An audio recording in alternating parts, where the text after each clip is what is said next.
Bismillahirrahmanirrahim. Assalamualaikum warahmatullahi wabarakatuh. Waalaikumsalam warahmatullahi wabarakatuh.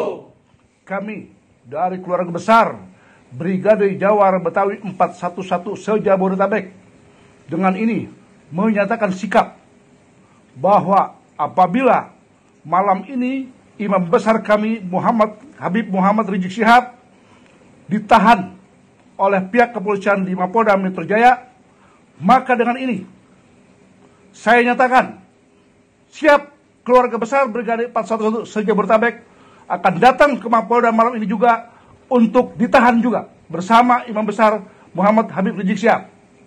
Ini merupakan pertanggungjawaban kami yang telah ikut menjemput beliau, dan kami juga telah datang ke Petamburan untuk mengikuti Maulid.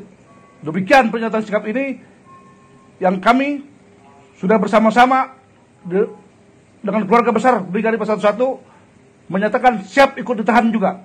Billahi taufiq wal hidayah. Wassalamualaikum warahmatullahi wabarakatuh. Waalaikumsalam warahmatullahi wabarakatuh. Jara!